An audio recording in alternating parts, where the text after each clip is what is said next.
Saya kalau di Twitter biasa mengatakan jangan panggil saya Gus ya. Karena banyak sekali yang memanggil saya Gus padahal saya bukan Gus ya. Apalagi saya Kiai, saya bukan Kiai, saya bukan Ustadz. Ya, saya orang biasa aja.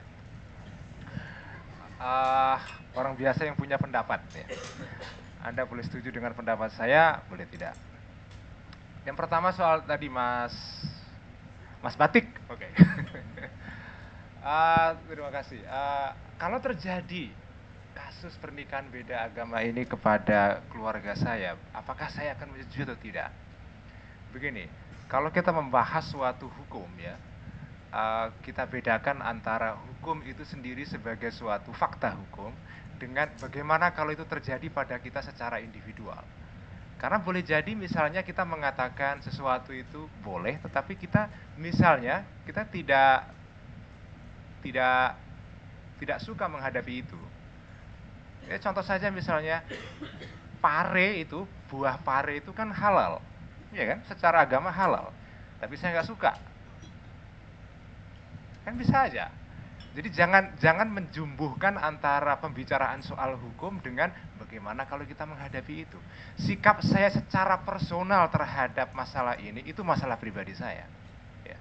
Tetapi saya mengatakan bahwa berdasarkan penelaahan saya terhadap dalil-dalil di dalam Al-Quran sendiri maupun di dalam Al-Hadis itu ini boleh. Ya.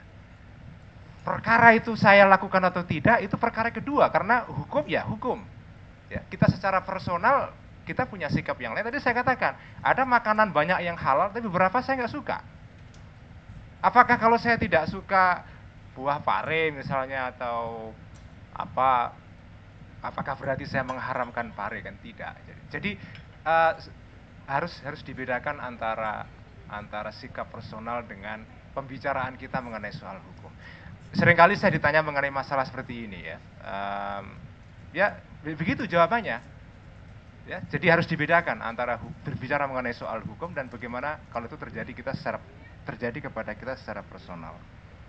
Nah, pertanyaan kedua menurut saya menarik ini. Apakah nikah beda agama itu bisa mendatangkan kedamaian di dalam rumah tangga?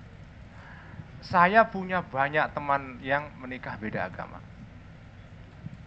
Setahu saya, teman-teman yang saya sendiri yang nikah beda agama itu, setahu saya mereka bahagia, tidak ada satupun yang cerai, ya, tidak ada yang cerai. Mereka ada yang, saya punya teman yang muslimah pakai jilbab, dia nikah dengan seorang Katolik, dulunya aktivis PRD. Bayangkan, muslimah pakai jilbab, kawin dengan seorang Katolik, anggota PRD yang pada masa Orde Baru dulu itu dikejar-kejar oleh penguasa ketika itu.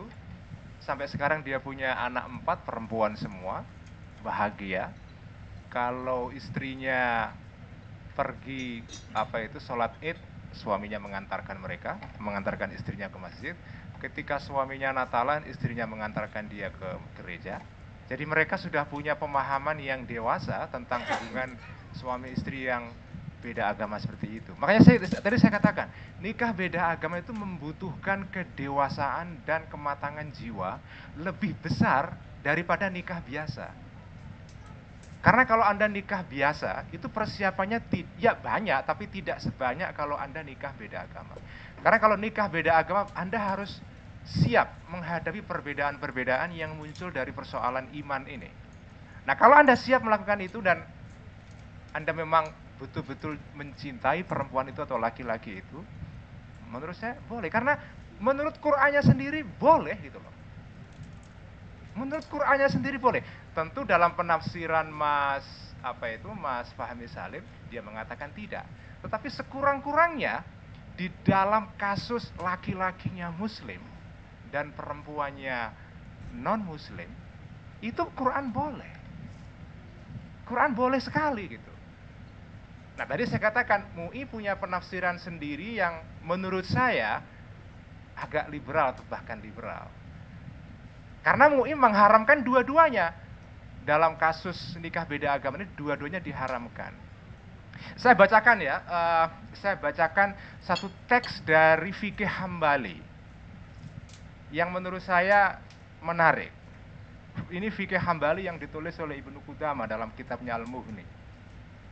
Jadi Ibnu Qudamah ini salah satu ulama besar Hambali mengatakan dalam kitab Al-Mughni, laisa baina ahlil ilmi bihamdillahi ikhtilafun fi khilli harairi nisa'i ahlil kitab. Tidak ada perbedaan di antara para ahli ilmu, ya, alhamdulillah, tentang halalnya menikahi perempuan-perempuan ahli kitab yang merdeka. Jadi muhsonat tadi dalam surah Al-Maidah itu ditafsirkan sebagai perempuan yang merdeka.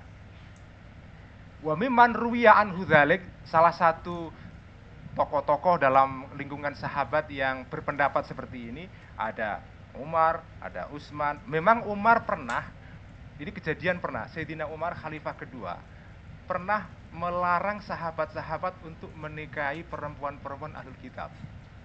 Dilarangi itu, suruh menceraikan. Ada yang menentang satu, yaitu sahabat apa itu Hudzaifah. Dia nggak mau menceraikan. Dia dipaksa oleh Sayyidina Umar. Sayyidina, ceraikan. Enggak. Ceraikan. Tidak. Kenapa kamu nggak mau menceraikan? Apakah engkau wahai khalifah mau menjamin bahwa menikahi perempuan ahli kitab ini haram? Berani nggak? Sayyidina Umar nggak berani. Dia nggak menceraikan. Begitu Umar meninggal, Hudzaifah menceraikan istrinya yang ahli kitab itu. Lalu ditanya oleh para sahabat, kenapa kamu waktu Umar masih hidup tidak mau menceraikan istri Anda yang kitabiah ini, yang beragama Kristen? Dia mengatakan, saya tidak mau orang berpendapat bahwa gara-gara Umar saya menceraikan istri saya dan berpendapat bahwa menikahi ahlul kitab perempuan itu tidak boleh. Itu aja tujuan saya. Tapi setelah dia nggak ada ya saya ceraikan saja. Tapi sahabat-sahabat yang lain mengatakan, Utsman mengatakan boleh, Tolhah, Hudzaifah, Sulaiman, Jabir, wa ghairuhum.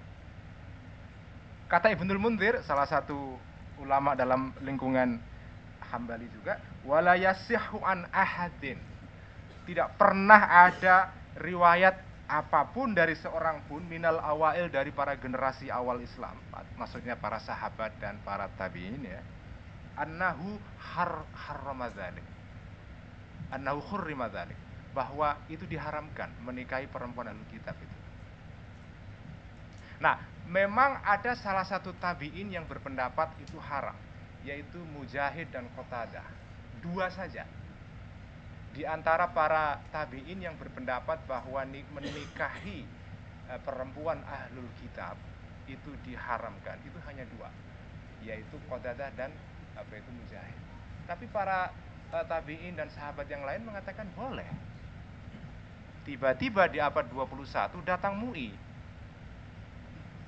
ya kan? Sorry nih mas, kita beda pendapat tidak apa-apa kan? Tiba-tiba pada abad 21 datang Majelis Ulama Indonesia mengatakan tidak boleh. Tidak boleh. Ya nggak apa-apa, MUI berpendapat begitu nggak apa-apa, dia punya sandaran juga. Tetapi di dalam tradisi fikih kita sendiri itu dibolehkan gitu loh. Jadi nikah beda agama, kalau laki-lakinya muslim, boleh. Nah, apakah bisa mendatangkan kebahagiaan? Bisa. Nah, ini saya kasih contoh ya.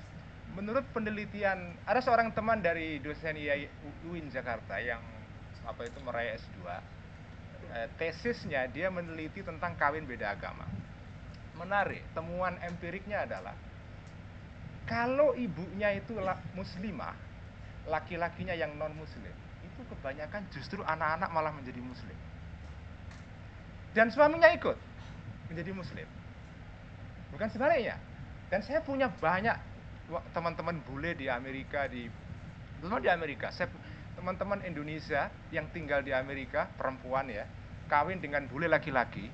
Itu kalau bulenya non muslim mengawini perempuan Indonesia yang muslimah, itu dalam kebanyakan kasus laki-lakinya ikut perempuan. Jadi karena gini, salah satu pendapat para fuqaha klasik, kenapa alasan perempuan muslimah tidak boleh mengawini laki-laki non muslim, alasannya adalah khawatir dia mengikuti agama suaminya. Di dalam konteks modern malah berbeda, laki-lakinya justru yang ikut istrinya.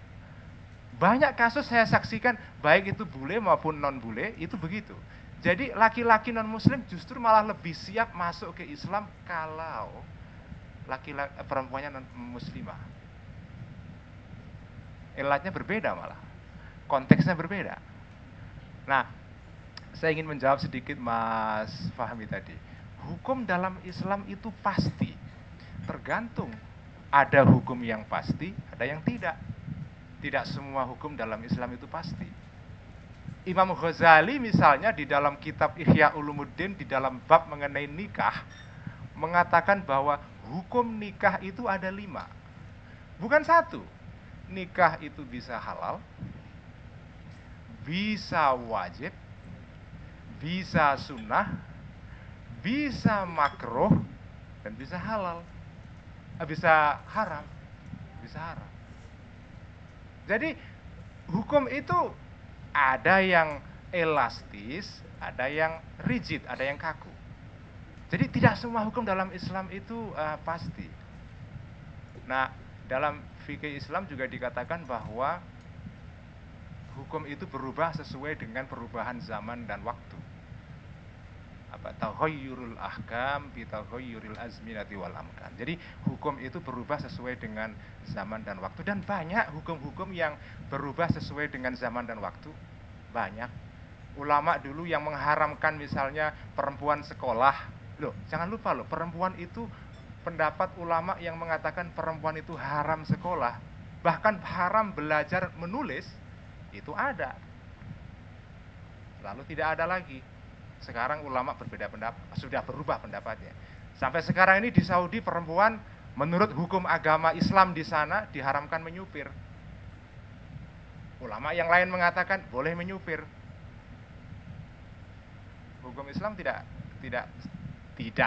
sepasti seperti dikatakan tadi Mas. Memang ada hukum-hukum yang pasti. Tapi saya katakan di dalam masalah nikah beda agama ini, menurut saya ini saya tidak bisa mengatakan ini hukumnya pasti, karena ini hukumnya masih bisa ditafsirkan. Karena gini, kalau di dalam Al-Quran memang menikahi perempuan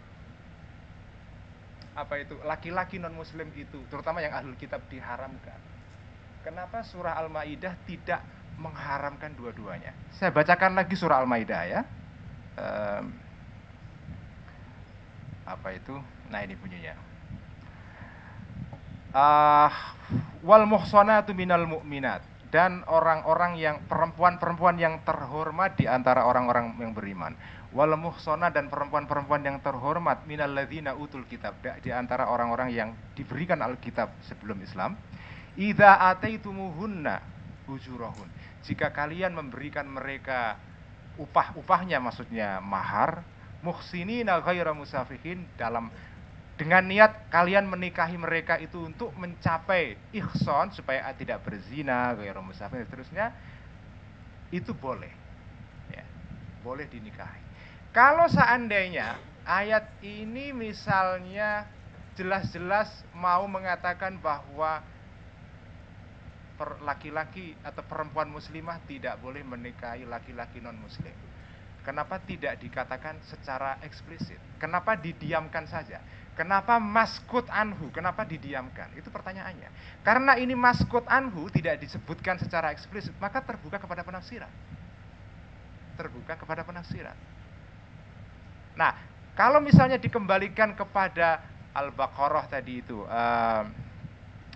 ya ayyuhal al-mumtahanah, ya ayyuhalladzina amanu idza ja'akumul mu'minatu muhajiratin famtahinuhunna, seterusnya. Ayat ini, ayat di dalam Al-Mumtahanah ini sebetulnya ayat yang relevan di sini disebut adalah walatum siku bi'ai somil kawafir. Fala tarji'uhunna ilal kufari lahunna khillul lahum walahum yakhilluna lahum. Jadi kalau ada seorang perempuan datang dari orang-orang perempuan muslimah yang di Mekah hijrah ke Madinah, ya, ketika itu kan ini masih dalam konteks hijrah, maka jangan kembalikan perempuan-perempuan ini ke Mekah, karena mereka ini nggak boleh dikawini oleh laki-laki kufar di Mekah. Orang-orang Mekah tidak boleh mengawini mereka, dan orang-orang muslim juga tidak boleh mengawini perempuan yang dari orang-orang kafir Makkah. Jadi sebetulnya ini konteksnya adalah di dalam konteks suasana hijrah ketika itu, di mana ada permusuhan yang sangat dalam, permusuhan yang mengancam eksistensi umat Islam ketika itu pada dasarnya, sehingga akhirnya tidak diperbolehkan. Baik. Kalau permusuhannya tidak ada, misalnya, apakah boleh? Ya nyatanya yang ahlul kitab boleh. Karena memang ahlul kitab memusuhi ada satu periode di dalam kehidupan Nabi di mana ahlul kitab, orang Yahudi terutama, mereka memusuhi orang Islam. Tetapi permusuhan ahlul kitab tidak seperti permusuhannya ahlu Makkah. Ahlu Makkah ini dari awal mereka mengancam eksistensinya orang Islam, dan karena itu tidak diperbolehkan kita menikahi mereka, selain karena alasan kita punya kesamaan dengan ahlul kitab dalam segi sama-sama mendapatkan kitab atau wahyu dari Tuhan ya. Sepertinya waktunya cukup. Oke, terima kasih untuk penanya dan juga jawabannya untuk Mas Ulil. Kita langsung lanjut ke panel kedua. Untuk pertanyaan kami berikan kesempatan kepada teman-teman, ke Ustadz Fahmi Salim. Siapa ya? Cewek dulu ya. Mbak yang pertama. Ukti, oke. Namanya Ukti. Oh, berarti manggilnya Ukti ini. Sama ya Mas. Silakan Mbak Ukti. Terima kasih banyak. Ini mohon maaf sebelumnya saya ingin konfirmasi dulu. Sebenarnya saya bukan mau bertanya tapi memberi tanggapan atau komentar, apakah pada sesi ini atau nanti ada sesi lain lagi? Sebenarnya nanti ada sesi lain. Memberi tanggapan. Untuk tanggapan, ya. Oh ya udah, berarti nanti di cancel untuk selanjutnya ya. Silahkan yang lain. Oke, boleh, silakan. Tapi nanti tetap saya memberi tanggapan. Terima kasih. Kalau saya boleh menanggapi Wahdi Piro gitu. Assalamualaikum warahmatullahi wabarakatuh. Waalaikumsalam. Nama saya Herunisa dari YIS. Saya mau bertanya kepada Ustadz Fahmi Salim ya. Iya. Saya sedikit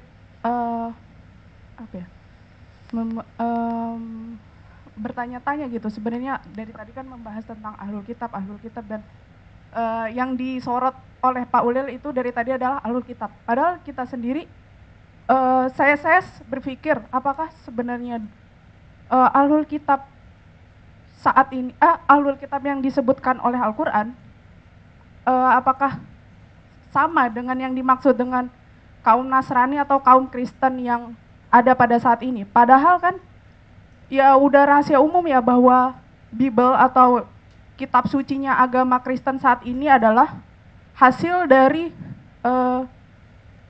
distorsi oleh kaum gereja atau paus saat ini.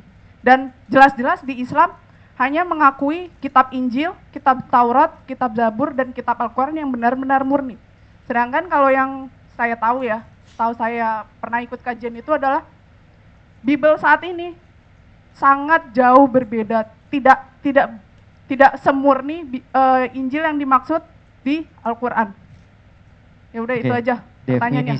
Definisi ahlul kitab saat ini. Baik, pertanyaan kedua. Terima kasih pertanyaannya, Mbak. Ya, silakan.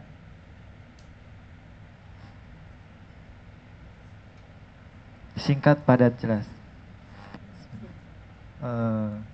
Nama perlu enggak? Perlu. Nama Ari dari rumah tadi. Saya hanya ingin menanyakan mungkin pertanyaan ringan saja untuk Ustadz Fahmi. Tadi dikatakan bahwasannya ada hal-hal yang memang bisa didiskusikan, artinya di ibadah-ibadah atau hukum-hukum Islam yang memang masih bisa dibuka ruang ijtihad, dan ada juga memang ada hukum-hukum Islam yang sifatnya sudah pasti dan tidak bisa dirubah. Saya hanya ingin menanyakan dan mungkin bisa dijelaskan agar mengerti bahwasannya apa batasannya ibadah seperti apa yang memang itu tidak ada ruang ijtihad lagi, dan yang masih boleh itu yang seperti apa? Kalau tanya ke ini Mas Ulil nggak bisa ya? Hah? Cukup dulu ya. Yeah. Terima kasih. Assalamualaikum warahmatullahi wabarakatuh. Langsung Ustadz untuk Baik. Terima kasih. Yang pertama, sebelum nanti juga sedikit menanggapi poin-poin Mas Ulil itu adalah yang pertama, apa itu definisi ahlul kitab? Apakah ahlul kitab yang dimaksud Quran itu sama dengan Yahudi dan Nasrani setelah adanya perubahan? Ya, memang banyak sekali perdebatan dan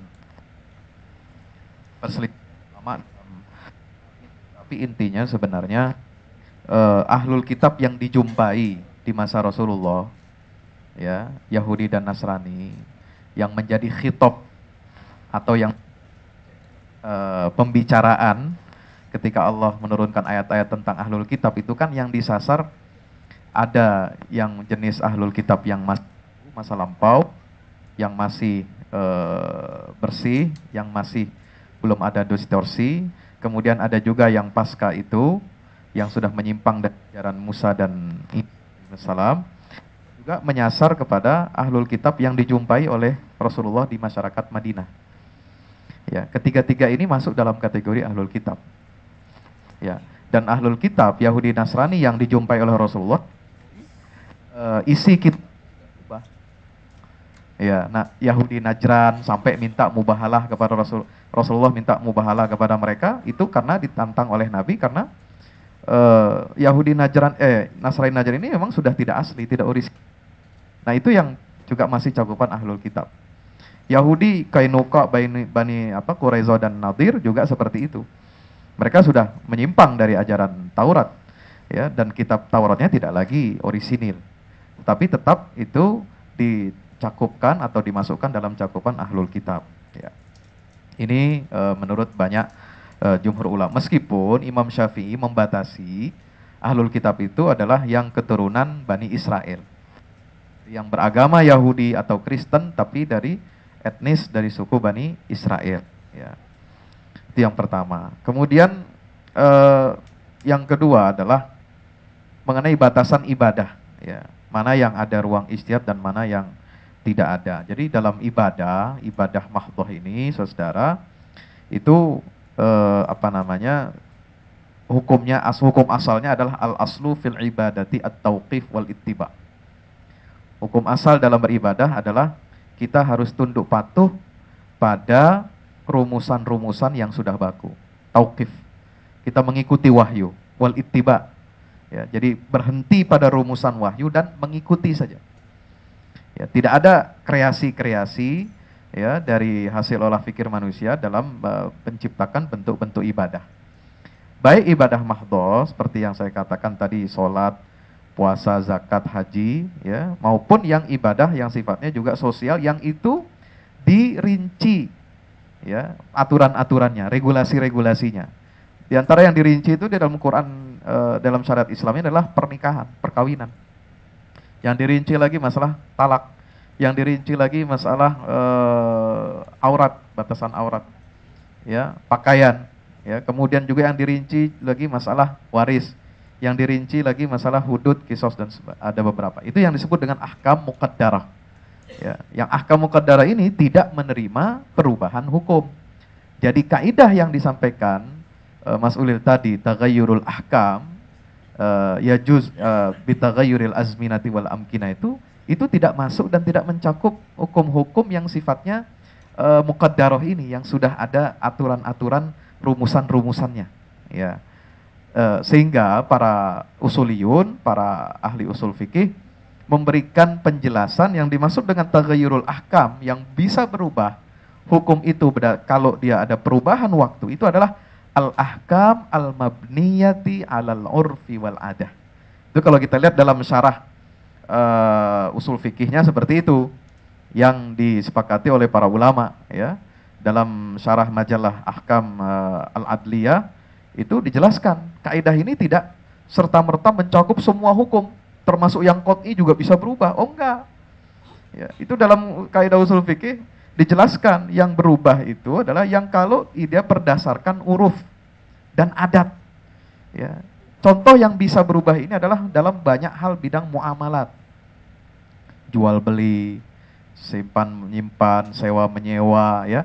Hukum yang dulu menurut fuqaha barangkali ditetapkan ijtihadnya itu adalah haram karena ada di situ ada bisa dibuktikan ada madorotnya, tapi seiring perkembangan zaman kalau justru ini diterapkan ada masyaqqah dalam dunia perekonomian sehingga para fuqaha bisa mengubah hukum ini menjadi boleh. Nah, itu yang disebut dengan seperti misalnya fatwa-fatwa Majelis Ulama ya yang dikeluarkan oleh Dewan Syariah Nasional dalam bidang muamalat, ekonomi syariah. Itu sangat lentur sifatnya ya. Yang kalau kita mengikuti rumusan fuqaha klasik bahwa jual beli itu harus serah terima langsung ya, hand by hand, harus di hadapan langsung, harus ada ijab kabulnya ya. Sekarang praktek jual beli itu tidak lagi dalam bentuk yang normatif seperti itu. Ada jual beli online, ada jual beli yang tidak lagi pakai ijab kabul. Yang penting kalau sudah tahu harganya, kita lihat barangnya, ya, lalu kita bayar di kasir, ada nggak ijab kabul itu?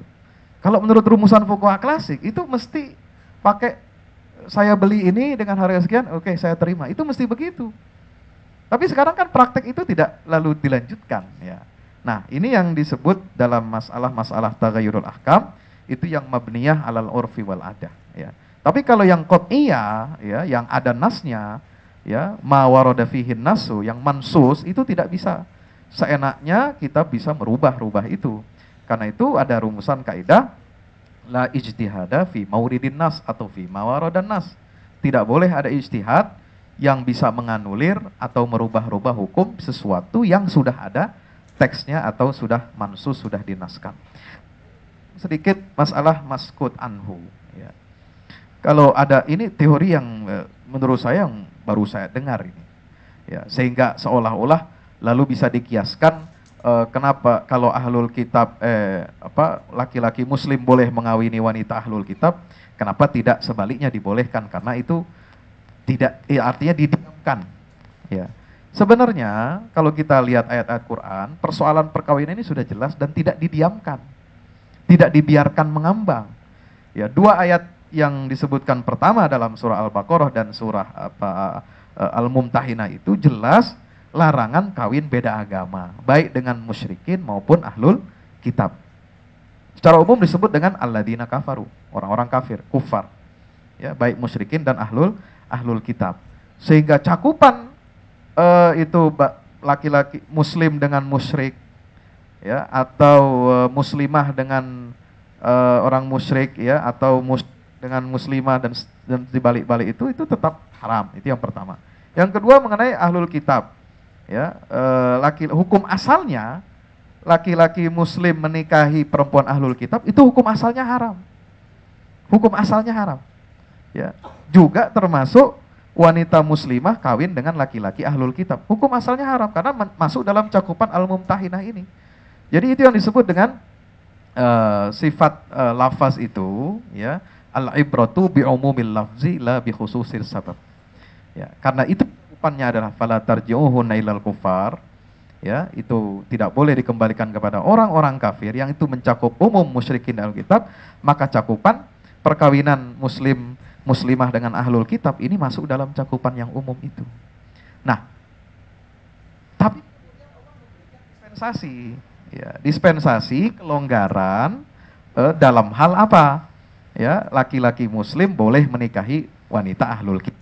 Ya, turunlah ayat 5 surah 5. Ya, ayat 5 surah Al-Maidah ini yang memberikan dispensasi, tapi bukan semata-mata dispensasi dibebaskan begitu saja.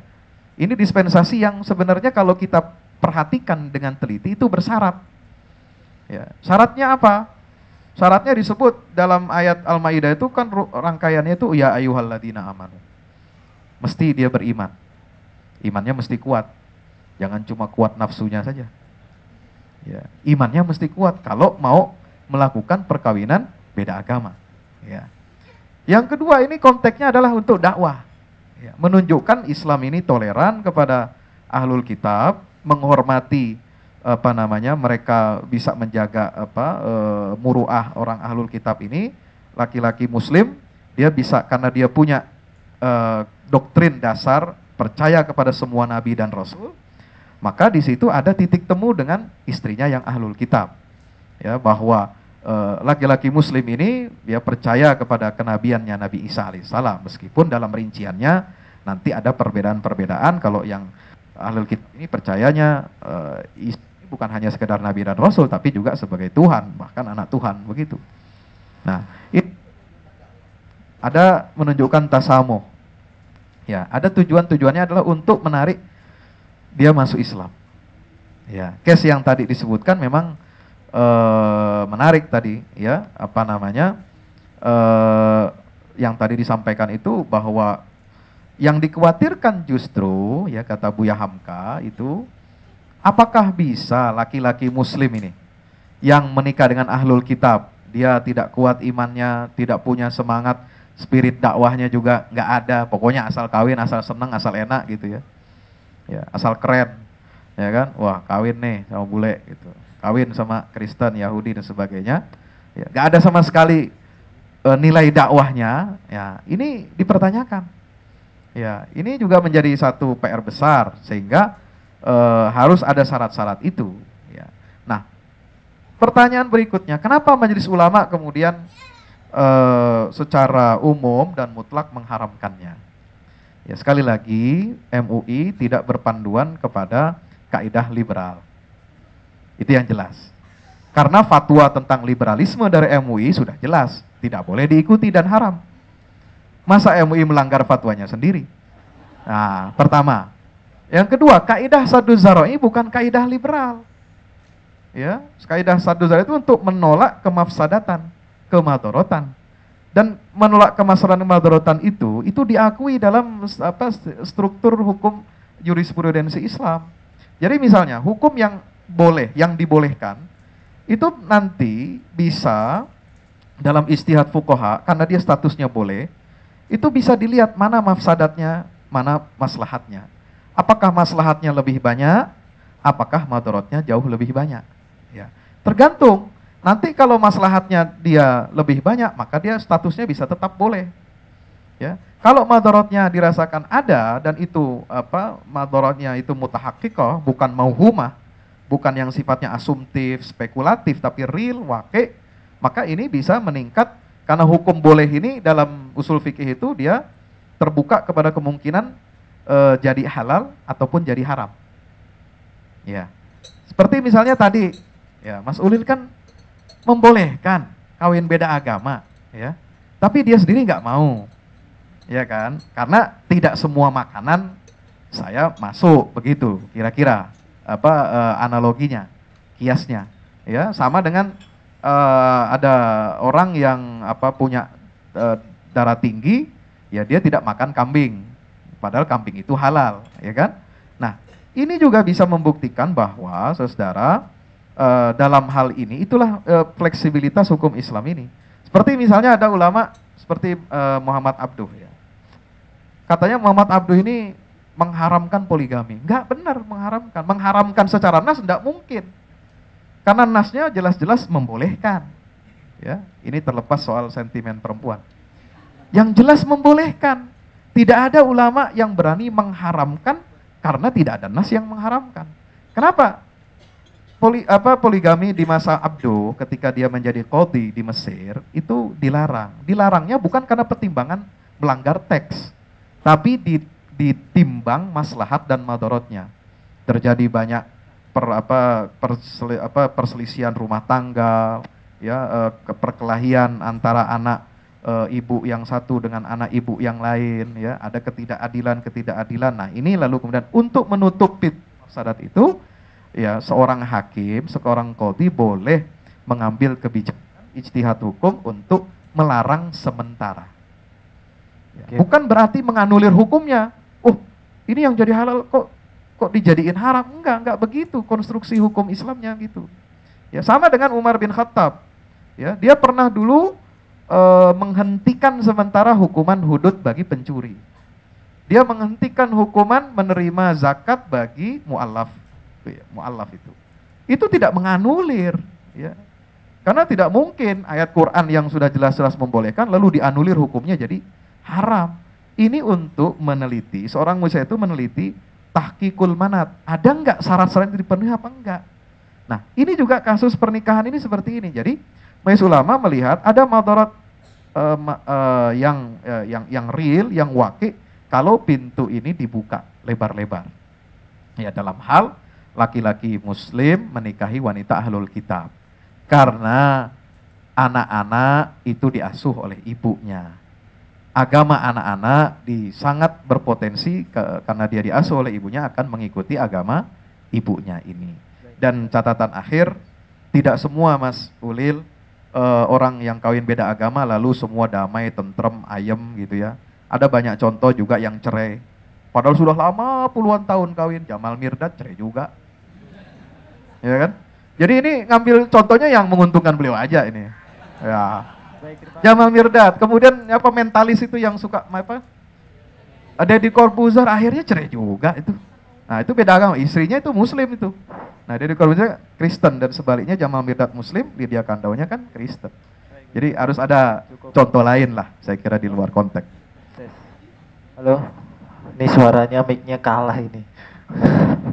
Oke, cukup Ustaz Fahmi untuk memberikan jawaban kepada penanya tadi. Dan untuk membuka sesi diskusi ini, saya pengen ada satu kalimat atau dua kalimat statement Ustaz dari Antum untuk memperkuat dari teman-teman Ahlussunnah wal Jamaah ini secara pandangannya tadi dari Gus Ulil kan menerangkan bahwa, maaf ya manggil Gus, Mas Ulil, bahwa pemahaman nikah beda agama ini boleh karena kontekstualnya dari secara historis. Jadi untuk apa ya, dari sisi Ahlussunnah wal Jamaah untuk membentengi, mohon maaf nih saya pakai bahasa membentengi Mas Ulil ya, untuk memberikan pendalaman akidah ya dari sisi nanti mungkin bagaimana tanggapan tafsir kontekstualnya itu dari Ustadz Fahmi. Mohon 1-2 statement Ustadz yang paling kuat untuk menguatkan kita tadi untuk tanggapannya.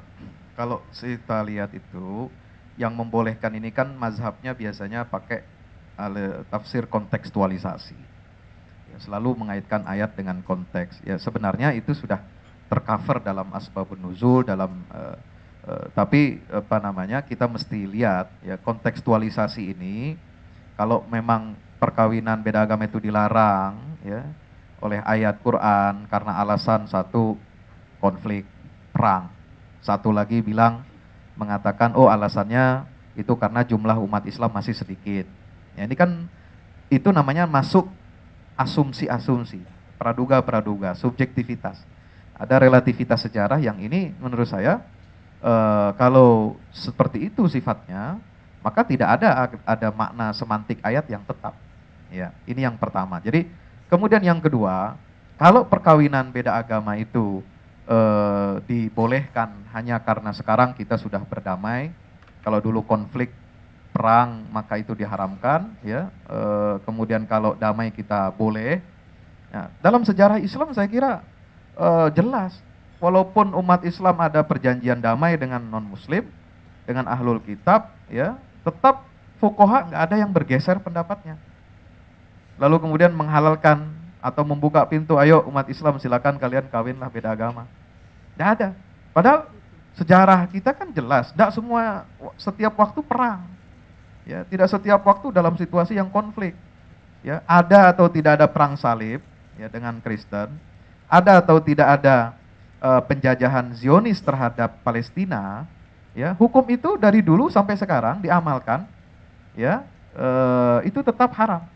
Ya, terutama dalam model tadi yang 3 yang disepakati ulama. Kalau yang satu ini kan tadi kaidah yang lain ya, yang mengharamkan laki muslim menikahi wanita ahlul kitab ya. Jadi seperti itu jelas, tidak ada perubahan sosial, tidak akan mempengaruhi perubahan suatu hukum yang sudah sifatnya pasti. Kalau hukum menikah tadi dikatakan dijabarkan 5, menurut Ghazali itu hukum menikahnya Mas. Tapi ini kan ada kita bahas hukum menikah beda agama, jadi ada frasa tambahan. Ya, itu fuqaha Imam Nawawi juga mengatakan ada hukum kawin pada asalnya ada yang mengatakan mubah, ada yang bagi si fulan, bagi yang kondisi begini, yang haram bagi yang begini, bagi yang sunnah ini hukumnya begini, yang makruh begini. Itu Itu yang disebut dengan bukan, itu tidak menjadi patokan hukum kita. Kita tidak bicara itu. Mahallun niza kita, ya, perbedaan dalam mendudukan ini sekarang adalah konteks teksnya jelas, ya, dalam hal perkawinan beda agama. Begitu aja. Terima kasih.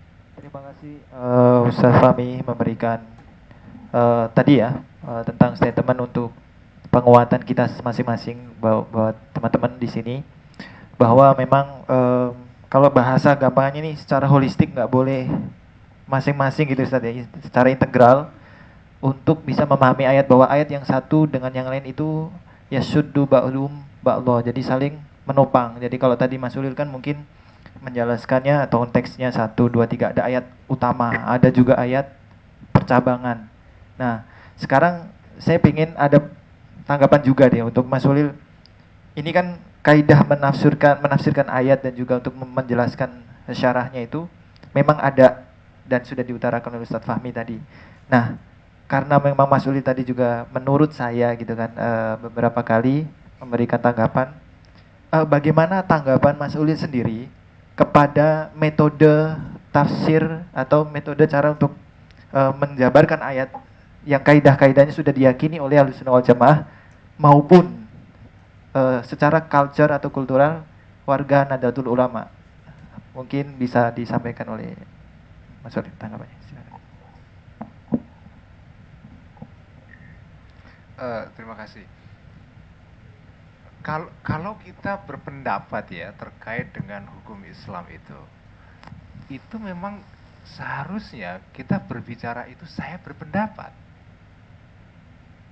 Karena itu pendapat kita di dalam menafsirkan Al-Quran. Apakah pendapat kita itu sesuai dengan maksud Allah atau tidak? Kita tidak tahu. Karena itu para ulama di dalam kitab-kitabnya itu selalu mengakhiri pendapatnya dengan mengatakan wallahu a'lam.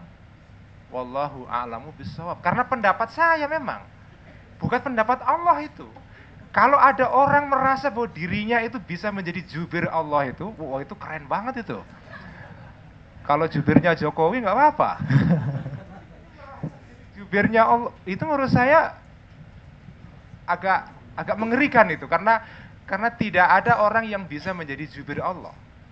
Memang Allah mengungkapkan wahyunya di dalam Al-Quran ya. Tetapi pemahaman kita mengenai wahyu Allah di dalam Al-Quran itu bisa berbeda-beda. Karena itu adabnya kita itu mengatakan pendapat saya di dalam menafsirkan ayat ini adalah demikian, demikian, demikian, demikian. Kita nggak bisa mengatakan menurut Allah ini tidak boleh.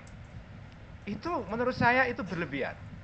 Meskipun ayatnya itu misalnya kita yakini itu jelas, tetapi itu jelas menurut kamu. Menurut orang lain dia bisa punya pendapat yang berbeda dan dia tidak mengatakan jelas. Jadi sekali lagi kalau kita berpendapat di dalam masalah hukum Islam ini, sebaiknya kita mengatakan pendapat saya. Karena itu Imam Syafi'i mengatakan dalam perkataannya yang terkenal, ketika dia berdebat dengan orang lain, dia mengatakan ro'i sawabun, pendapat saya, bukan pendapat Allah, pendapat saya ro'i sawabun, benar, wa ro'yu khosmi, dan pendapat musuh saya atau lawan diskusi saya khotoun, salah. Tetapi yahtamilu sawab, dia mungkin benar. Pendapat saya benar tapi mungkin salah. Pendapat saya memang seluruh yang ditulis oleh Imam Syafi'i di dalam kitab Al-Um yang tebalnya 4 jilid itu, ya pendapat beliau. Memang sandarannya adalah Quran dan hadis, tetapi Quran dan hadis di dalam penafsirannya Imam Syafi'i. Begitu juga di dalam kitab lain, Abu Hanifah punya pendapat yang lain, yaitu pendapatnya Abu Hanifah terhadap Al-Quran dan Al-Hadis. Pendapatnya Abu Hanifah. Apakah pendapatnya Abu Hanifah itu sesuai dengan pendapat Allah? Wallahu a'lam, kita nggak tahu.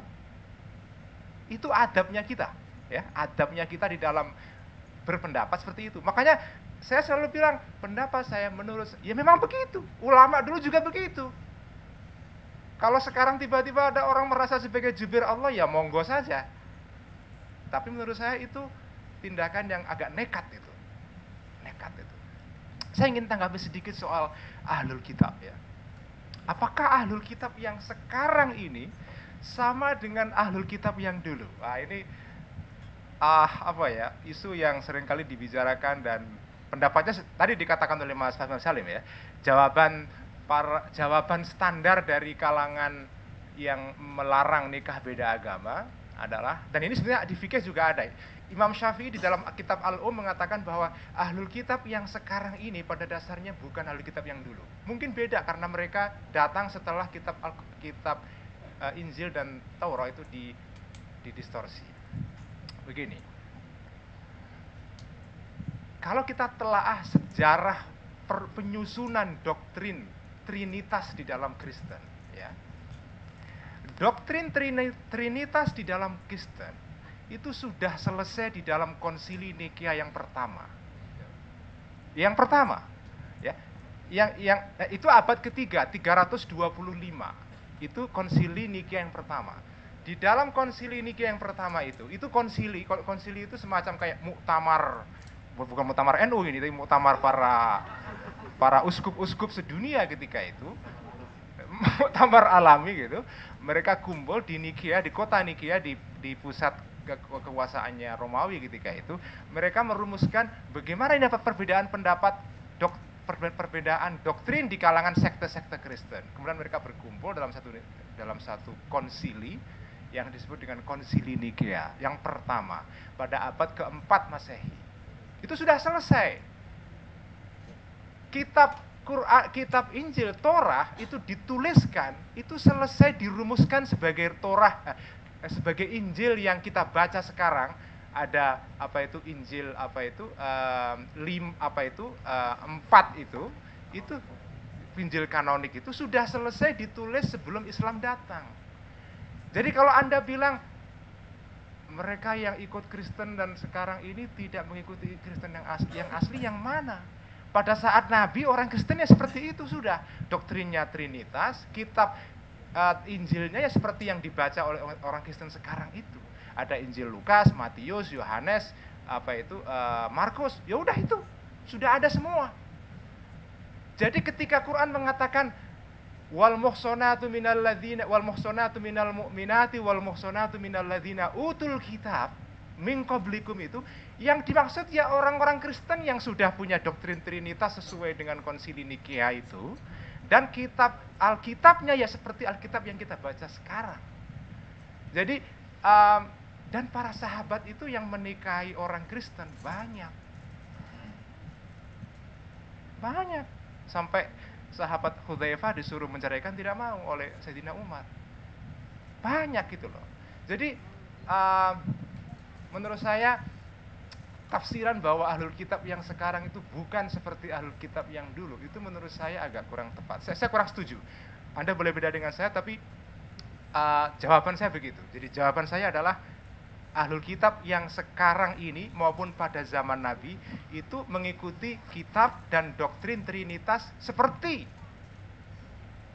yang kita lihat sekarang ini. Jadi orang Kristen pada zaman Nabi doktrinnya kurang lebih sama dengan doktrinnya orang Kristen sekarang. Mereka mengikuti doktrin standar yang dirumuskan di dalam Konsili Nikea yang pertama pada tahun 325. Baik, masih ada? Cukup ya? Baik, untuk sebelum ini ya, sebelum ada tanggapan ya, saya tertarik tadi Imam Syafi'i tadi yang beberapa di kitab sebenarnya saya juga pernah ngaji juga kan sedikit.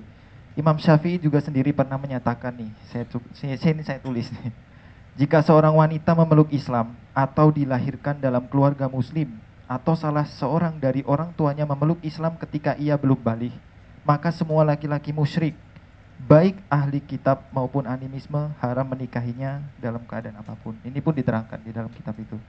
Jadi sebenarnya mungkin saya juga kurang tahu nih, kitab Al-Umnya ada apa distorsi atau gimana gitu kan. Ada perbedaan gitu kan.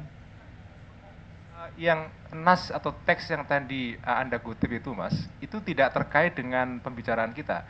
Yang saya maksud tadi itu adalah Imam Syafi'i, pendapatnya adalah ahlul kitab yang ada pada zaman beliau itu bukan ahlul kitab yang asli. Itu teksnya bukan itu. Iya, zaman beliau ya. Iya. Jadi beliau mengatakan bahwa ahlul kitab pada zaman sekarang ini, zaman Nina ini, kata beliau, itu tidak sama dengan ahlul kitab yang dulu mengikuti ajaran Nabi Isa pada zaman beliau sehidup. Itu yang beliau katakan. Karena itu pendapat Imam Syafi'i inilah yang kemudian diikuti oleh kebanyakan orang Islam sekarang yang berpendapat tidak boleh nikah beda agama. Itu. Jadi teks-teks Oke. beda itu. Oke. Kita buka buka apa ya, Bang? Bukaan 1, 2, 3. Oke, buka tanggapan ya. Tanggapan ke teman-teman Ustaz ya. Baik. Tadi memang Mbak ini ya. Silakan, Mbak. Yang kedua, oke Mas. Yang mana? Oh, hitam. Dari tadi ya? Afwan Mas ya? Nanti habis ini ya kalau masih ada waktu. Oke, berarti prioritasnya Mas A sama. Oke. Baik, silakan Mbak, singkat, padat, dan jelas. Tanggapan bisa dibatasi ya. Terima kasih, akhirnya saya mendapat kesempatan juga. Perkenalkan, saya Dila. Ya, Nama Dila. saya Dila. Menarik sekali, saya adalah pecinta diskusi. Menarik sekali saya bisa hadir di acara ini. Diskusinya menarik, diskusinya hangat dan sangat kekeluargaan. Kita tahu bagaimana sebenarnya JIL dan ITJ ini sangat berseberangan, tapi di sini bisa berdialog dan berdiskusi bersama secara hangat. Nah, kemudian di sini saya tidak akan mengomentari mengenai masalah hukum. Sudah sangat jelas sekali apa yang disampaikan oleh Al-Ustadz Fahmi Salim dengan Al-Ustadz Ulil Absar Abdallah. Dua-duanya memang pakar hukumnya dalam Islam. Jadi silahkan teman-teman sudah bisa mungkin untuk mencerna pendapat siapa yang akan teman-teman ikuti. Tapi di sini akan lebih menarik lagi jika diskusi ini panitia mengundang salah seorang lagi narasumber yang menurut saya sangat layak untuk hadir di sini, yaitu Mas Ahmad Nurholis. Beliau adalah beliau adalah orang yang melakoni nikah beda agama, mengadvokasi dan memfasilitasi sampai sekarang ini. 2 bulan yang lalu saya bertemu dengan beliau. Beliau katakan bahwa sampai saat ini sudah 500 orang lebih pasangan yang dinikahkan oleh beliau. Jadi ini fenomena ini. Kita tidak bisa menafikan ini. Oke. Sedikit, Oke. sebentar, saya ingin memberikan kasus. Saya ingin memberikan kasus mengenai ini, menarik ini menurut saya. Yang pertama, saya mempunyai seorang teman, dia perempuan Katolik. Dia perempuan Katolik, teman saya ini dia jatuh cinta kepada laki-laki Muslim. Mereka ingin menikah, tetapi terhalang oleh restu keluarga dari laki-laki yang haruskan si perempuan ini untuk menjadi Muslim. Nah, kemudian si perempuan ini berusaha ingin mempertahankan kedua pasangan ini ingin mempertahankan hubungan mereka sampai tahap pernikahan. Akan tetapi tetap orang tua dari pihak laki-laki menginginkan si perempuan untuk jadi Islam. Nah, si perempuan ini bahkan kalau boleh dia akan mengorbankan imannya dan masuk Islam. Dia banyak belajar baca tentang Islam, dia bertanya-tanya tentang Islam, tapi saya katakan pada dia, kamu jangan masuk Islam hanya karena ingin menikah. Kalau memang kamu ingin masuk Islam, masuklah secara benar-benar yakin gitu. Saya belajar Islam tapi saya kok belum yakin untuk masuk Islam. Jadi di sini belum ada penyelesaian sampai sekarang kasus teman saya ini. Masih terlunta-lunta begini, bagaimana penyelesaiannya seperti itu. Terakhir, mungkin dibatasi juga, sebab masih banyak yang ingin saya sampaikan, tapi ini sangat dibatasi. Ya. Terakhir saya ingin mengatakan bahwa jika cinta bisa direncanakan, maka Majnun tidak akan gila karena Laila. Terima kasih. Masya Allah. Oke. Silakan. Mantap. Cinta itu ya bisa direkayasa. Nanti lanjutannya kajiannya ya. Sesi berikutnya. Baik, lanjut Mas. Bismillahirrahmanirrahim. Assalamualaikum warahmatullahi wabarakatuh. Waalaikumsalam warahmatullahi.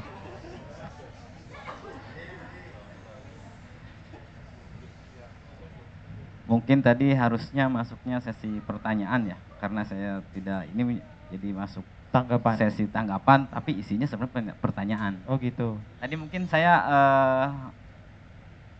Mas Ulil mengatakan tadi kan untuk nikah beda agama laki-lakinya muslim, kemudian wanitanya ahli kitab, di Quran sudah jelas. Sementara yang jadi permasalahan adalah wanitanya muslim dan laki-lakinya ahli kitab.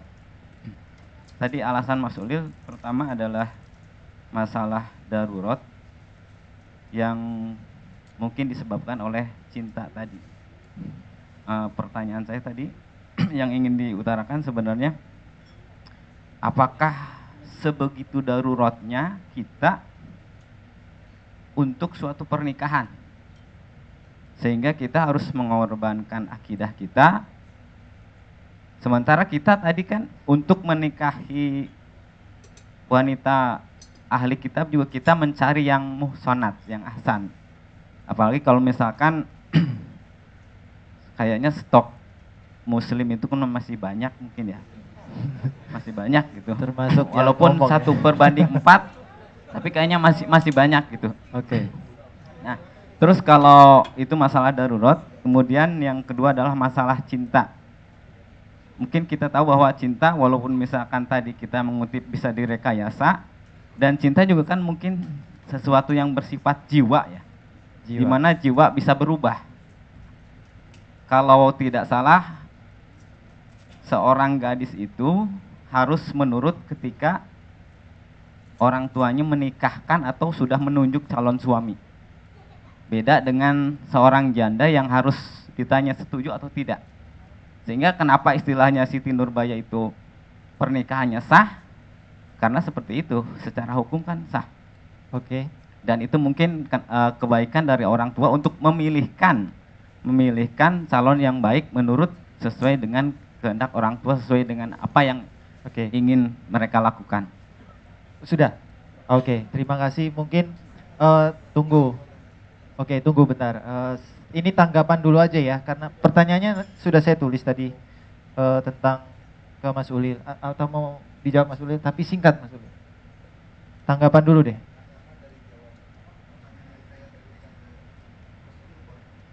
Tunggu Mas ini dulu deh, ya. Mas sampingnya Mas. Siapa tuh? Oke. Itu tanggapan ya. 2 menit.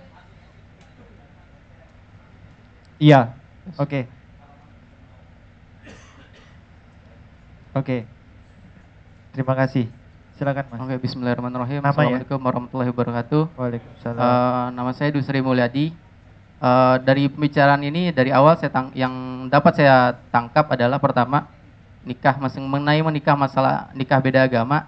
Yang pertama, laki muslim dengan perempuan non muslim itu sudah digariskan bahwa itu adalah hati haram. Nah, yang menjadi permasalahan sekarang adalah non muslim, laki-laki muslim dengan wanita non muslim yang ahlu kitab gitu kan. Menurut saya ini ada suatu kerancuan istilahnya mengenai penafsiran apakah ahli kitab itu tersebut gitu kan. Bukankah di dalam surat Al-Bayyinah ayat 1 dikatakan bahwa seseorang kafir itu ada 2, yakni ahlul kitab dan juga musyrik. Pertanyaannya adalah yang mungkin yang selama ini dipertanyakan, apakah kalangan Kristen dan Yahudi sekarang ini yang hidup di zaman sekarang, apakah ia termasuk ke dalam ahlul kitab ataukah musyrik gitu kan? Menurut saya seperti yang saya ketahui bahwa Abdullah bin Umar mengatakan bahwa ahlul kitab di zaman Rasul pun adalah musyrik karena sudah menuhankan Isa. Begitu. Dan juga saya ingin menanggapi pernyataan Mas Ulil tadi mengatakan bahwa distorsi kitab Injil tersebut telah selesai di abad keempat. Menurut saya itu adalah keliru.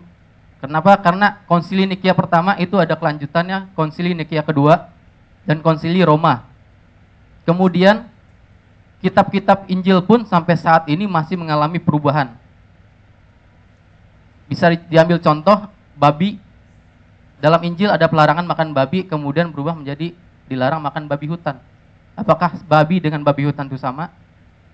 Kemudian apakah Injil itu sama Injil di zaman Rasul, Ahlul Kitab di zaman Rasul dan sekarang ini sama, yang menurut saya adalah Injil sendiri masih mengalami perubahan. Itu berarti Ahlul Kitab di zaman Rasul pun dengan Ahlul Kitab di zaman sekarang ini pun bisa dikatakan berbeda. Jadi tidak ada patokan bahwa Ahlul Kitab di zaman ini, ayat ini mengatakan Ahlul Kitab di zaman Rasul gitu. Karena di abad ke-15 pun masih ada perubahan besar-besaran terhadap Injil, yaitu perpecahan antara Katolik dengan Protestan. Bisa dibandingkan, kalau tidak percaya, tolong dihadirkan antara pastor dengan pendeta, bandingkan dengan mereka kitab Ester, antara Injil Katolik dengan Injil Protestan. Itu berbeda jauh. Ada perbedaan sekitar 12 ayat yang dihilangkan oleh kaum Protestan. Itu berarti perubahan Injil sendiri masih berlangsung. Dan itu berarti bahwa tidak bisa dijadikan patokan apakah Ahlul Kitab dulu, apakah Ahlul Kitab sekarang. Menurut saya sudah jelas bahwa ya kita dilarang, karena itu adalah musyrik. Dilarang menikahi musyrik gitu. Baik, terima kasih atas tanggapannya. Untuk next tanggapan ke,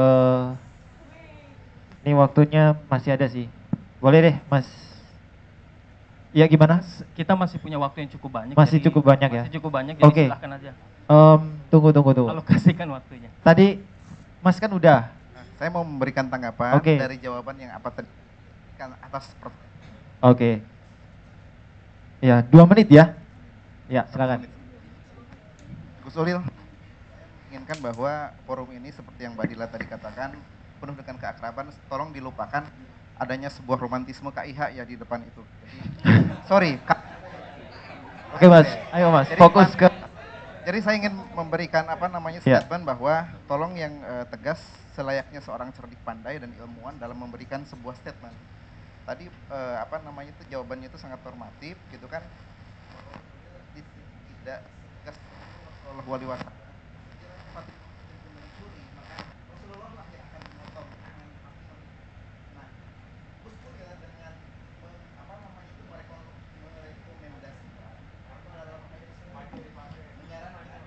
Dipakai aja nanti ada sinyalnya. Dengan menyarankan bahwa nikah beda agama ini boleh, apakah akan membolehkan juga kepada keturunan putra putri atau cucu Gus Ulil? Saya dalam hal ini memohon Gus Ulil boleh untuk pertanyaan di luar dan sering dilontarkan Gus Ulil menjawab dengan normatif, tapi mohon di sini ini adalah bukan forum politik. Saya ingin mengatakan yang tegas, itu yang pertama. Gitu. Baik, terima kasih. Lalu selanjutnya begini, ini tanggap. Cepet 2 menit sudah selesai belum? ini. Mbak Dia sudah menikah belum? Oh belum, saya sudah. Alhamdulillah saya menikah dengan yang seagama, tapi permasalahan itu ada Mbak. Saya nggak ngeri banget gitu kan. Andai kata dengan yang seagama itu ada gitu ya, dengan yang beda. Oke, Gitu ya, terima kasih. Oke, makasih Ya, ya. ada lagi? Boleh belakang, Akang. Sedikit tadi, ya boleh, silakan.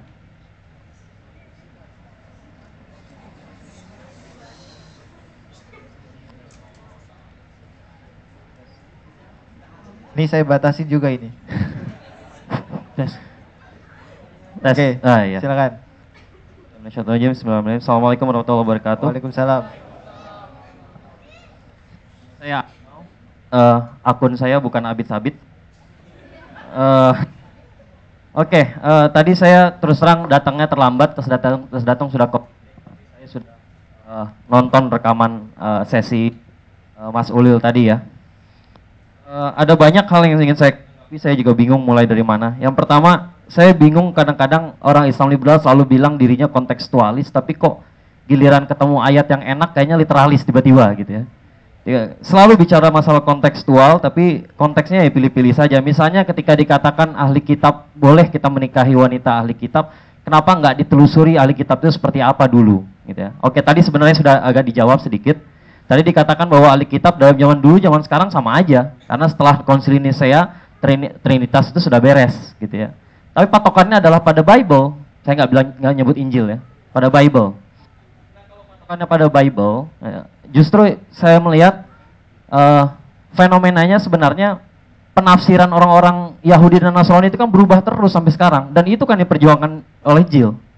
Bahwa penafsiran kita harus berubah terus walaupun ayatnya sama. Oleh karena itu Kang Hafiz Ari, teman kami, selalu mempertanyakan dalam tweet-tweetnya, mana ayat dalam Bible yang mengatakan Yesus Tuhan? Nggak ada. Dan itu penafsiran belakang-belakangan aja. Oleh karena itu bolehlah saya berfantasi sedikit, kayaknya ahli kitab zaman dulu nggak kayak gitu-gitu amat, nggak kayak sekarang, gitu ya. Dan tadi sudah dicontohkan oleh Dusri bahwa babi dulu haram, ya sekarang boleh-boleh aja. Jadi kalau kita jalankan hermeneutika dengan sesungguhnya gitu, kalau betul kita bicara kontekstual, harusnya kita meneliti masalah-masalah ini gitu ya. Kemudian tadi bicara masalah kelanjutan wahyu, tiba-tiba loncat pada ahli kitab. Padahal ada Al-Maidah ayat 48 kalau saya tidak salah, yang membicarakan bahwa memang yang terjadi adalah perubahan syariat. Ya, tidak berlanjut lagi, tidak berarti syariat yang sebelumnya jadi benar. Jadi artinya kita boleh menikahi wanita ahli kitab itu boleh, nggak ada hubungannya sama kelanjutan wahyu. Nggak ada hubungannya, karena syariat sudah selesai. Maka semua agama-agama sebelum konsekuen mengikuti ajaran para nabi sekalipun itu ya, hukumnya adalah kafir. Saya khawatir pembicaraan atau kelanjutan wahyu tiba-tiba loncat ke ahli kitab, berkesan seolah-olah ahli kitab itu bukan kafir gitu ya. Itu nggak benar. Kemudian ada lagi konsep darurat. Nah, ini yang paling saya takjub gitu ya. Kenapa? Seolah-olah kalau cinta banget, cinta mati berarti darurat. Kalau menurut saya justru karena kayak begitu maka darurat tidak boleh menikah. Kenapa? Kalau kayak gitu sudah dia lebih cinta sama pasangannya daripada sama Allah. Maka secara darurat, kalau ada orang yang ngotot banget pengen nikah dengan non-muslim karena cinta banget dan akan merasa gila kalau dia nggak bisa nikah, maka saat itulah dia nggak boleh menikah atas nama darurat, gitu ya. Kemudian tadi alhamdulillah sekali tadi dikatakan kasus Nurholis, ya, karena saya ingin bicarakan itu, gitu ya. Di situs jaringan Islam liberal ada wawancara dengan Mas yang disebut Ahmad Nurholis. Saya belum kenal orangnya. Istrinya namanya Ang Mei Hyong, ya. Ya saya nggak perlu bacakan lah ya. Yang jelas dalam wawancara tersebut silakan dicek lagi di situ, di situs JIL ada wawancaranya, di mana Ahmad Nurholis ini pada akhirnya mengatakan bahwa buat saya yang penting adalah mengajarkan anak menjadi baik, kurang lebihnya begitu, gitu ya. Masalah agama mereka apa itu urusan mereka, gitu ya. Kemudian istrinya mengatakan kan karena mereka nikah agama, istrinya ini orang Konghucu. Maka ditanya nanti anak-anaknya gimana diajarin ya, mau dia belajar agama apa? Ahmad Nurholis mengatakan itu bukan tugas saya, bukan urusan saya gitu ya, kalau hashtagnya. Nah kemudian istrinya mengatakan bahwa kalau bisa nggak perlu diajar agama aja. Nah maka saya simpulkan bahwa ini sebenarnya bukan kasus nikah agama, bukan kasus nikah antara pasangan yang berbeda agama, tapi kasus nikah antara pasangan yang sama-sama nggak peduli agama. Maka kalau mereka nggak pernah bertengkar, mungkin karena mereka sepikiran dalam hal itu. Gitu ya. Sementara bagi kami orang-orang Muslim yang mencintai Allah dan Rasulnya lebih duluan daripada yang lain, gitu ya, itu jadi masalah. Gitu. Jadi wajar sekali. Jadi jangan melihat suatu ini masalah apakah tentram damai gitu ya. Kalau di dunia tentram, kalau di akhirat saling seret menyeret ya susah juga gitu kan. Nah, yang terakhir. Sedikit tanggapan aja bahwa tadi misalnya konsili Nisea segala macam tahun 300-an ya betul, tapi tahun 400-an terjadi skisma, terjadi perpisahan antara Kristen Barat dan Kristen Timur. Oleh karena itu kalau kita lihat sekarang Kristen Barat dan Kristen Timur sangat berbeda. Ya, kalau yang kita kenal di TV-TV sekarang banyak kan Kristen Barat karena orang Barat lagi menghegemoni, itu aja gitu ya. Yang kemudian tadi katakan jangan jadi jubir Tuhan gitu ya, ini kata-kata yang standar banget. Sedikit saja saya komentari, maka saya juga berharap gitu ya, Mas Ulil jangan juga jadi jubir NU. Karena kita semua sudah lihat di YouTube bagaimana sikap ulama-ulama NU terhadap pemikiran Mas Ulil. Terima kasih. Assalamualaikum warahmatullahi wabarakatuh. Waalaikumsalam warahmatullahi wabarakatuh. Baik, terima kasih tanggapannya. Masih ada waktu sebenarnya. Mas Ulil masih sabar ya untuk menunggu waktu. Ustadz Fahmi gimana, masih sabar? Baik, ini diuji kesabaran memang. Kita batasi sih sampai jam 5 pas, jadi masih 5 menit. Satu lagi lah ya. Oke. Kayaknya soalnya sudah mengerucut ya, menurut saya, jadi jangan banyak-banyak lagi. Oke. Ya deh, Mas, depan ini, silakan. Ya. Singkat, padat ya, biar kebagian nanti yang sisanya. Silakan. Assalamualaikum warahmatullahi wabarakatuh. Nama saya Agustiawan. Oh ya, saya apa? Dipasang aja terus Mas.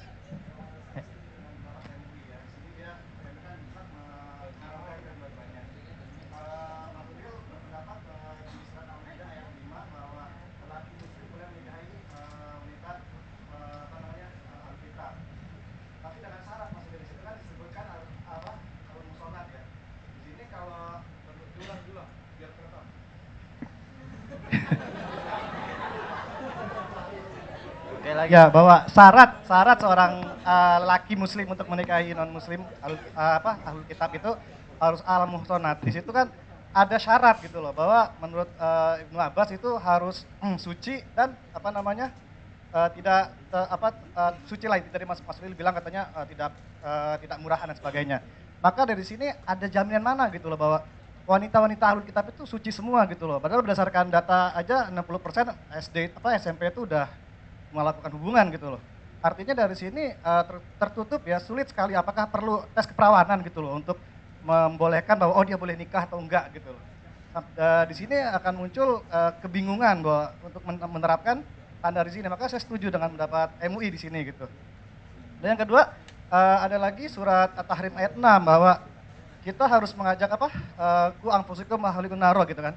Bahwa kita harus mengajak keluarga anak istri ke surga gitu kan. Lalu kalau istri kita aja udah non Islam, apa yang mau diajak gitu loh ya kan. Maka kewajiban di sini kita nggak boleh lah menurut saya gitu loh ya, bahwa kemudian yang ketiga bahwa kenapa saya setuju MUI bahwa apa jaminannya anak dari keturunan lelaki ini akan ikut ayah bapaknya. Padahal tadi Mas Ulil bilang kebanyakan anak ikutin agama ibunya. Nah, apa jaminannya bahwa dia akan ikut agama bapaknya? Sehingga pada saat dia ikut agama ibunya, ya udah tambah lagi deh yang masuk neraka gitu kan ya. Gitu Bang Ulil. Jadi kemudian yang mengenai dari yang wanitanya sendiri, selain dari surat Al-Baqarah 221 juga Al-Mumtahanah ayat 10 ya. Juga kita harus mungkin keluar konteks ya, bahwa di sini kan agama itu cuma dua agama ya, jarang kita temukan Islam dengan Yahudi. Kebanyakan itu ada misi di balik itu gitu loh. Saya juga punya kasus, kalau Mas Ulil benar, punya kasus bahwa ada teman yang awalnya nikahnya fine-fine aja, tiba-tiba dimurtadkan gitu loh. Lalu kalau soal akidah itu ya jangan main-main gitu loh. Kalau saya sih gitu sih, alhamdulillah kita aja. Wassalamualaikum warahmatullahi wabarakatuh. Oke, waalaikumsalam. Terima kasih tanggapannya. Masih ada waktu. Nanti terakhir panitia boleh mengizinkan nggak masing-masing bicara 1 menit memberikan statement terakhir. Boleh ya? Oke. Statement terakhir 1 menit aja. Boleh Mas yang kacamata? Ya. Silakan. Ringkas ya Mas, ringkas. Oke, silakan. Bismillahirrahmanirrahim. Assalamualaikum warahmatullahi wabarakatuh. Mungkin saya hanya tanya sedikit karena saya kira hasil diskusi ini cukup jelas. Cuma tadi ada pernyataan dari Mas Ulil bahwa mengatakan MUI itu liberal. Dikatakan MUI liberal dengan alasan menyalahi Al-Quran. Jadi Mas Ulil berpendapat bahwa MUI itu liberal. Kenapa liberal? Karena dia menyalahi Al-Quran. Nah, berarti JIL adalah jaringan Islam menyalahi Quran. Ini mohon ketegasannya seperti apa? Oke, disimpan dulu ya. Oke, silakan lagi yang belakang. Yang tes. Yang ini Mas Agus. Iya, kalau kayak Mas tadi lebih bagus tuh, kurang dari semenit ya. Assalamualaikum warahmatullahi wabarakatuh. Waalaikumsalam. Jadi kan kata Pak Ulil itu kan darurat ya kalau boleh nikah beda agama gitu. Berarti konteksnya kayak tayamu dong. Kalau misalkan gak ada air, baru kita pakai debu. Misalkan udah nggak ada lagi nih muslim dan muslim di muka bumi ini, baru kita boleh nikah sama non muslim gitu ya. Karena darurat ya, karena kan udah nggak ada. Sedangkan sekarang muslimah banyak kan tuh, muslim masih banyak. Saya tahu maksud Anda, kayaknya Anda masih jomblo ya. Saya masih lulus SMA. Oh, lulus SMA. Harus segera dinikahkan kayaknya. Memang. Siapa lagi? Oke, silakan ini Mbaknya. Iya, perempuan belum. Assalamualaikum Ya. warahmatullahi wabarakatuh. Waalaikumsalam. Tunggu, sebelumnya mohon maaf, ini kayaknya kok ahlu sunnah semua nih. Yang teman-teman liberal ada nggak di sini? Nggak ada ya, kasihan Mas Ulil deh, sendirian. Oke, oh sudah, oh sudah. Oke, baik. Boleh saya tanggapi? Silakan ditanggapi. Iya. Assalamualaikum warahmatullahi wabarakatuh. Waalaikumsalam. Kurang dari semenit ya. Tadi Ulil bilang katanya kalau agama darurat kan ya. Saya pernah mengalaminya itu, tapi bukan menikah, baru bertunangan. Gitu. Waktu itu saya pernah bertunangan dengan mu'alaf. Waktu itu saya bertunangan dengan mu'alaf, keluarga besarnya pendeta. Oke. Ketika menjelang pas pernikahan, saya mendapatkan kabar dia masuk lagi ke agamanya. Katanya kalau misal konsep cinta, saya cinta sama dia. Sakitnya itu Tapi, di sini, Mbak ya. Saya memilih saya memilih cinta saya harusnya yang ke siapa? Kepadanya yang kecil atau kepadanya yang memberinya saya nyawa? Masya Allah. Gitu. Oh. Kalau misalnya untuk dibilang bisa gila, mungkin bisa. Tapi alhamdulillahnya saya masih punya iman dan saya memilih Allah. Masya Allah. Masya Allah. Jadi kalau konsep Mas Ulil bilang menikah beda agama itu darurat, itu saya tentang. Karena saya sampai saat ini saya masih hidup. Dan saya tidak gila. Gitu. Oke, dan sembuhnya cepat ya, Mbak ya? Sembuhnya cepat lah ya? Cepat. Nggak sakit-sakit terus. Di dalam Al-Quran sendiri sudah dituliskan ya, wanita baik-baik akan mendapat laki-laki yang baik. Masya Allah. Janji Allah itu pasti. Dan saya yakin ketika saya memutuskan untuk cancel, saya yakin Allah memberikan laki-laki yang terbaik buat saya. Insya Allah. Sudah menikah, Mbak? Oh sudah. Oh maaf Mas, sudah menikah katanya. Oh belum. Ya mungkin ada satu orang ini yang bisa jadi. Siapa lagi? Kayaknya waktu sudah habis ya. Oh iya. Sudah habis, mohon maaf karena memang gitu kan. Tes 1. Rahasia dapur jangan diungkap-ungkap. Iya, tadinya mau di Al-Azhar gitu kan, nggak jadi.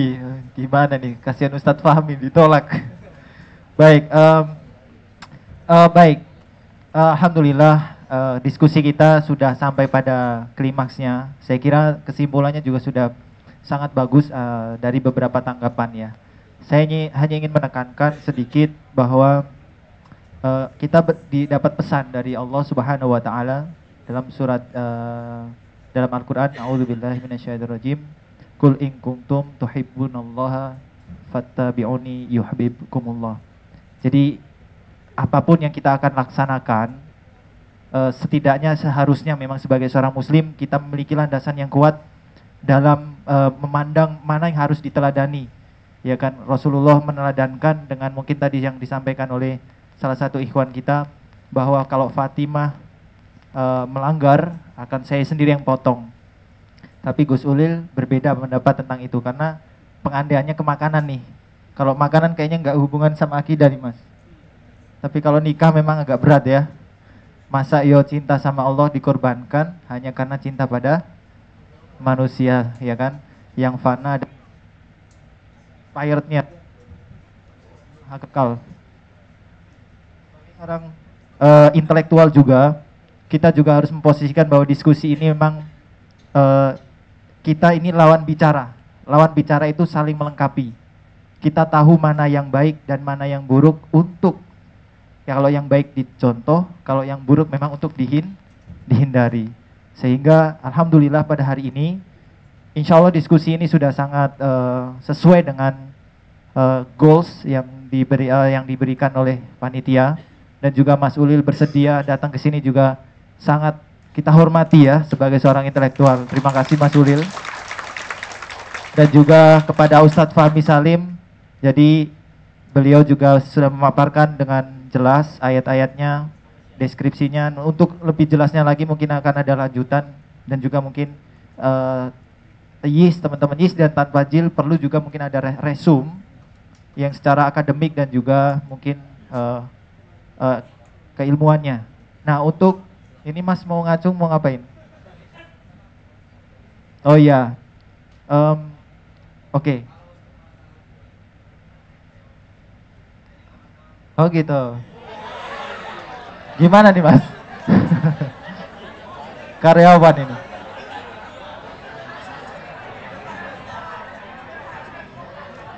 Baik, alhamdulillah ya. Terima kasih sudah diingatkan. Ya, terima kasih sudah diingatkan karena memang tadi sudah diberikan janji beliau akan menanggapi. Baik, ini saatnya untuk menanggapi. 1 menit ya Mas ya. Ustaz, 1 menit. Oke. Ya. Secara schedule ini mereka bukan beliau nih, bukan mereka. Kalau mereka panitia secara schedule sudah selesai. Jadi tanggapan selesai dan menekankan. Cuman kalau memang ada Mas Agas, ya dikasih spare waktu sekitar ya. 5 sampai 7 menit. Oke, 5 sampai 7 menit berarti monggo setiap pembicara. Kedua pembicara dalam 7 menit berarti biar adil 3,5 ya. Baik.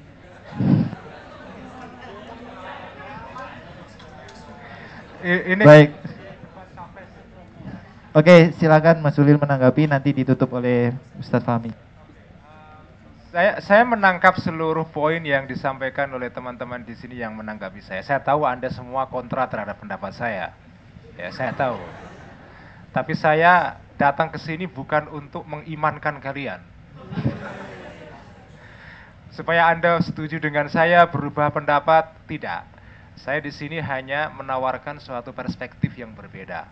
Kalau Anda terima, alhamdulillah. Kalau tidak juga tidak apa-apa. Nah, tetapi saya yakin perspektif bandingan ini, ya, mungkin satu saat Anda menghadapi situasi tertentu, mungkin bukan di dalam kasus nikah beda agama, tapi di dalam hal-hal yang lain. Nah, perspektif ini mungkin berguna.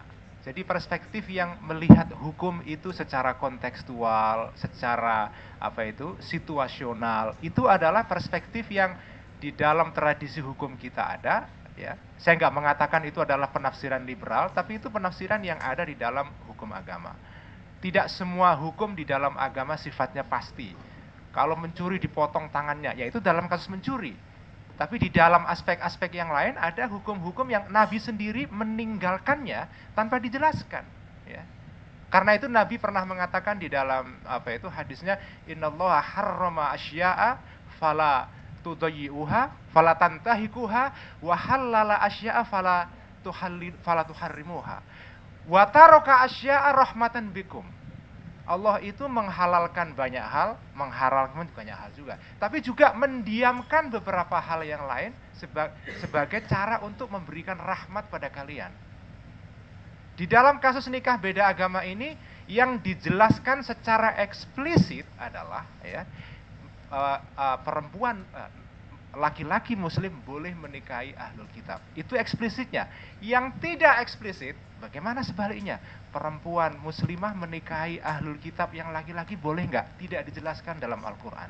Itu namanya maskut anhu. Wasakataan asya. Allah sengaja mendiamkan beberapa hal, rahmatan bikum, supaya itu menjadi rahmat. Ada perbedaan pendapat, ada perbedaan tafsir dalam masalah ini, silakan saja. Itu bagian dari rahmat untuk umat Islam. Jadi ada hukum yang fleksibel, ada hukum yang pasti. Tetapi tidak semua hukum di dalam Islam itu pasti. Ada yang fleksibel juga. Nah, jadi perspektif yang saya sampaikan di sini ini perspektif bandingan. Silahkan difikirkan nanti menjelang tidur, dipikir-pikir kan. Mas Ulil bener juga. Wah. Oke. Dan terima kasih. Saya sebelum menutup pembicaraan saya ucapkan terima kasih kepada panitia di sini memberikan waktu kepada saya. Ini adalah kedermawanan Anda kalian untuk mengundang saya ke sini dan semoga bermanfaat. Terima kasih. Wallahul muwaffiq ila aqwamit thoriq. Wassalamualaikum warahmatullahi wabarakatuh. Waalaikumsalam. Jadi setiap penjelasan beliau tadi harusnya juga ada wallahu alamnya, Ustaz. Kelupaan tapi beliau ya. Di hati. Oke. Baik. Kita berikan kepada kami, silakan. Terima kasih. Sebagai penutup dari saya ingin menyampaikan 2 poin ya. Kalau tadi dikatakan cinta itu tidak bisa direkayasa. Ya, enggak, ini menanggapi Mbak Dila ini. Ya, kita enggak tahu mau cinta sama siapa, mau kawin sama siapa. Tapi yang menjadi pertanyaan saya, kenapa jauh-jauh hari anak mahasiswa UI itu sudah minta supaya perkawinan beda agama dilegalkan, dan pasal 2 nomor Undang-Undang 1 nomor 74 itu minta dicabut. Ya, berarti ini bukan sesuatu yang tidak bisa direkayasa.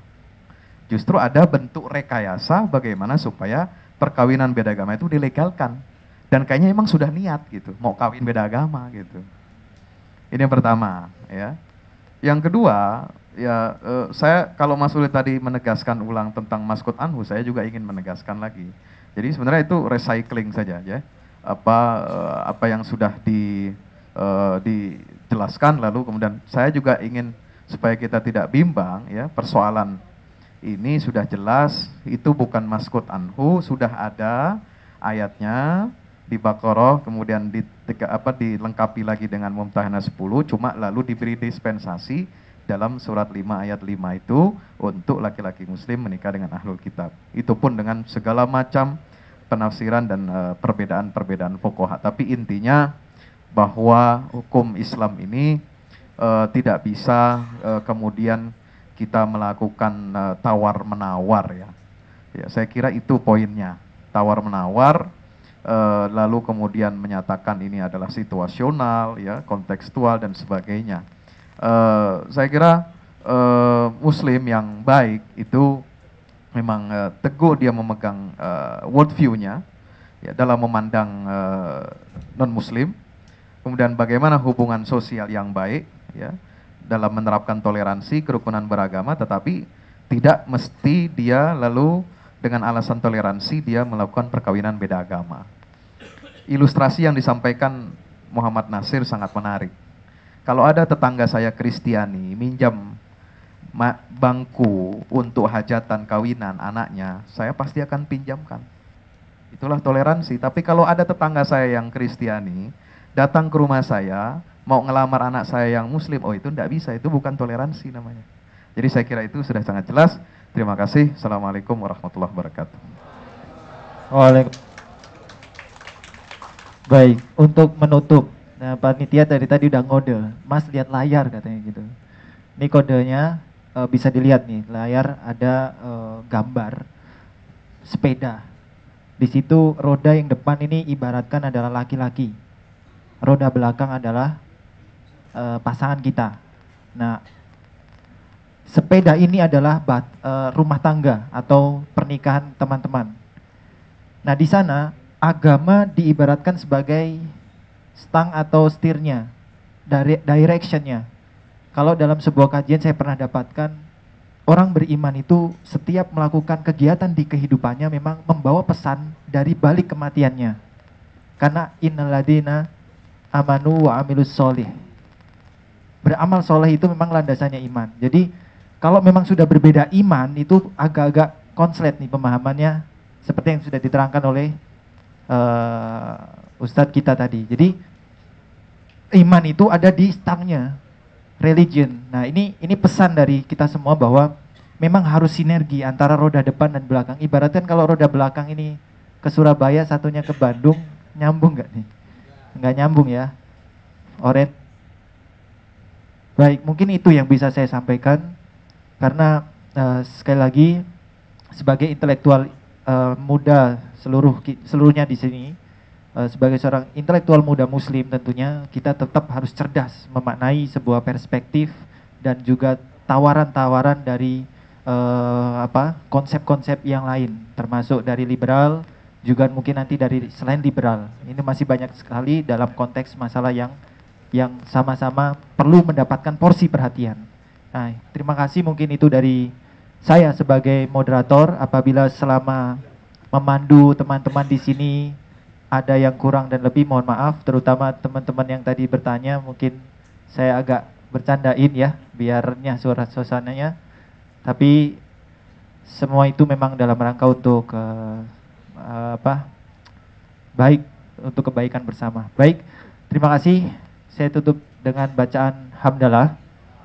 Alhamdulillahirabbil alamin. Dan saya kembalikan ke MC. Terima kasih.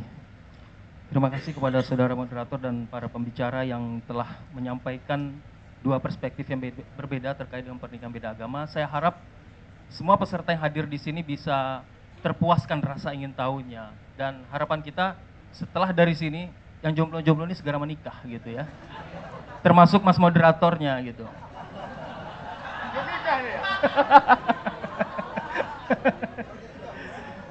Baik, karena kita memang sudah terbatas dengan waktu dan ini bakalan nanti akan terbuka rahasia semuanya ini ya. Ini konspirasi kayaknya.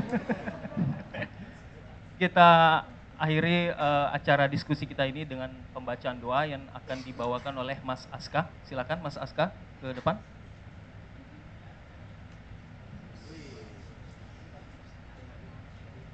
Mudah-mudahan segera khusyuk semuanya ya.